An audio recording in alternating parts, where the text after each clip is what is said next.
Message de Philippe Christori, évêque de Chartres, en ce vendredi 30 janvier 2026. Comment Jésus libère une fillette envahie par un démon?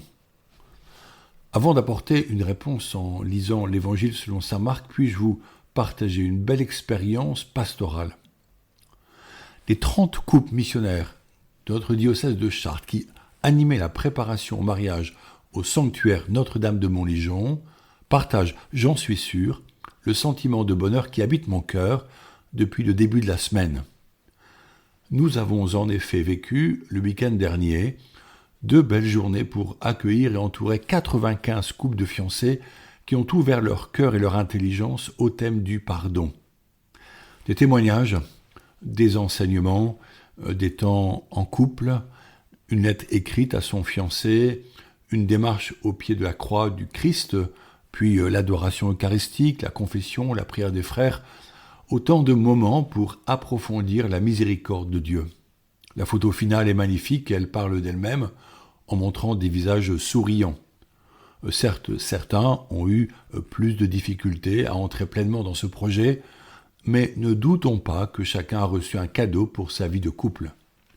Il peut en effet être difficile d'accueillir une proposition qui déplace nos acquis. Cela demande une ouverture de cœur, un abandon dans la confiance, l'accueil de notre propre fragilité et fait parfois peur. Mais pour la plupart des participants, qu'ils soient ou non croyants, la joie était bien là, le partage fut profond et nous nous sommes quittés avec le désir que le chemin continue. Voici la raison de cette action de grâce. Je souhaite continuer la lecture de l'Évangile selon saint Marc. Nous sommes au chapitre 7.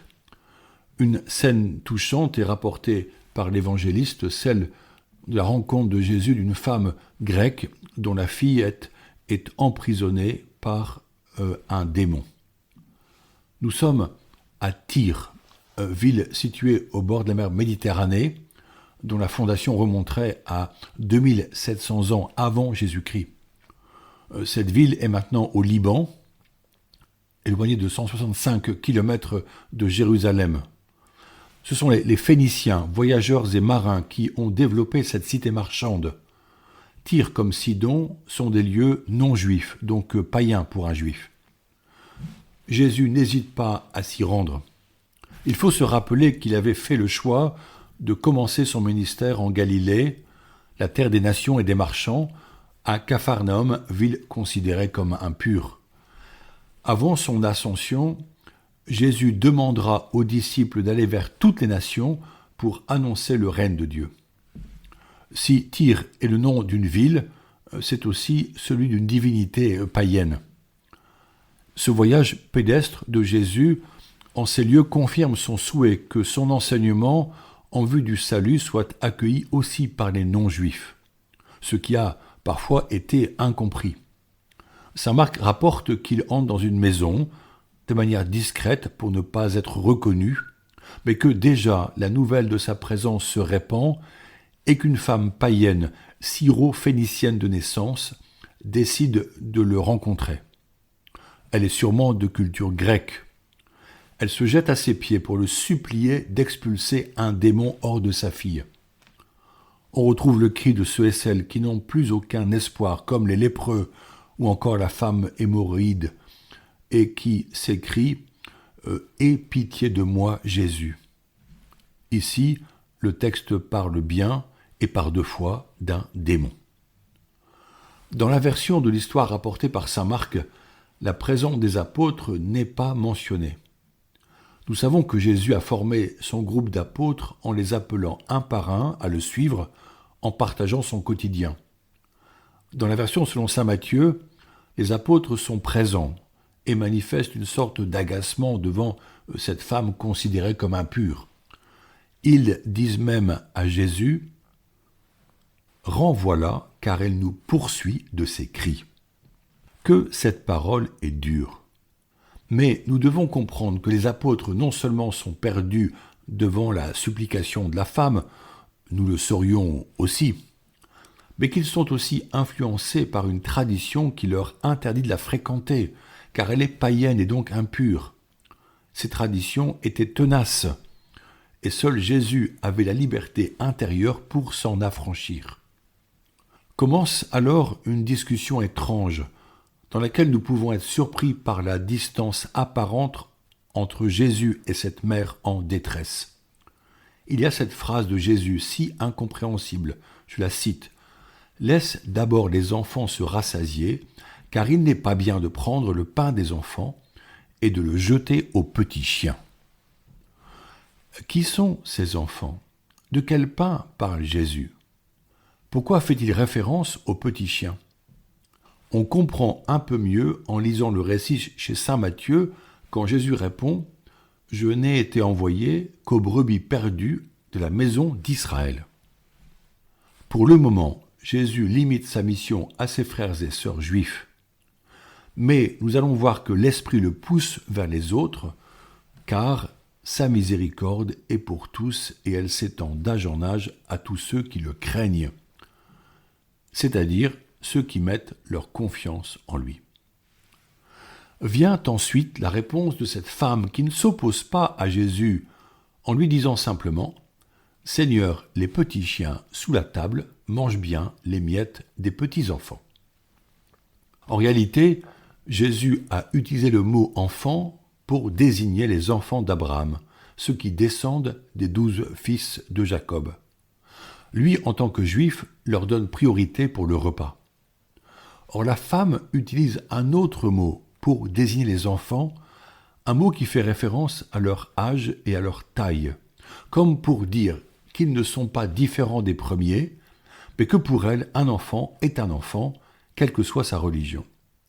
Qu'il soit attablé ou sous la table, tous les enfants ont besoin de la même nourriture, et elle consent à ce que ceux qui sont sous la table attendent les restes du repas des autres. Pour nous, certes, l'image des petits chiens à qui elle compare ses enfants, et donc sa propre fillette, saisie par un esprit, est profondément choquante. Sans doute, à l'époque de Jésus, alors que les classes sociales étaient très marquées, que l'esclavage humain était courant, on acceptait plus facilement la condition sociale que l'on recevait à sa naissance. Peut-être cette femme a-t-elle cette finesse psychologique pour sentir que la bonté de Jésus, dont la réputation est venue jusqu'à elle, est pour tous, donc aussi pour son enfant possédé, même s'il n'appartient pas au peuple hébreu. En cela, elle a raison, et sa quête va obtenir gain de cause. Saint Marc dit que Jésus ajouta « À cause de cette parole, va, le démon est sorti de ta fille. » On peut voir la réalisation d'une autre parole de Jésus qui disait à la foule « Ayez foi en Dieu, amen je vous le dis, quiconque dira à cette montagne « Enlève-toi de là et va te jeter dans la mer », s'il ne doute pas dans son cœur, mais s'il croit que ce qu'il dit arrivera, cela lui sera accordé. C'est pourquoi je vous le dis, tout ce que vous demandez dans la prière, croyez que vous l'avez obtenu et cela vous sera accordé. Fin de citation. La femme ne devait pas connaître en détail les enseignements que Jésus donnait, mais elle osa croire en lui et la libération de sa fille fut son cadeau. Elle fit preuve d'une grande humilité face à Jésus. Quelques miettes pour sa fille suffisaient. Nous savons que dans la vie spirituelle, l'humilité est la belle porte qui permet à la grâce de rejoindre une âme en attente. C'est ainsi que, quand elle rentra chez elle, le démon était parti et elle trouva sa fille étendue sur le lit, dit le texte. Mais était-ce vraiment un démon ? Dans la culture occidentale, nous pensons difficilement aux démons quand nous voyons un enfant malade et saisi de mouvements désordonnés. Le démon peut-il se saisir d'un enfant ? Rappelons que le démon et ses sbires existent et cherchent à détruire le projet divin de salut. Pour ceux qui sont dans la lumière divine, qui s'appuient sur les sacrements et la parole, il n'y a pas de peur à avoir.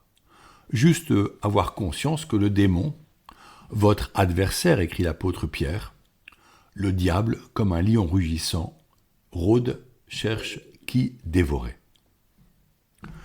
Il est à l'affût, car il désire s'attaquer aux enfants de Dieu, mais il n'est pas dangereux pour ceux qui gardent leur cœur et leur intelligence fermés à son influence. Ceux qui oseraient le défier en entrant en relation avec lui paient souvent un prix fort, leur âme étant troublée, leur volonté détournée du bien et orientée vers les vices que l'esprit du monde leur sert sur un plat alléchant. Malheureusement, il existe parfois des parents qui vouent leur enfant au diable, allant jusqu'à lui donner le prénom d'une divinité inconnue, comme un mantra, sans en saisir les conséquences.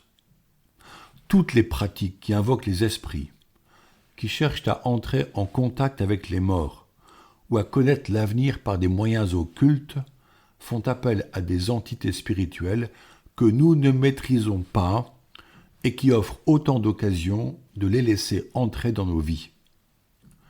Si la quête d'un bienfait est souvent invoquée, nous savons que cela tournera au désastre. Le démon n'a pas d'amis. Le spiritisme, par exemple, peut lier bien des gens qui vivent alors dans l'intranquillité de l'âme, cherchant à repousser les fantômes qui les hantent. Jésus montre son pouvoir sur ce monde angélique diabolique, comme ce fut le cas lors des 40 jours qu'il passa dans le désert quand le diable cherchait à le tenter.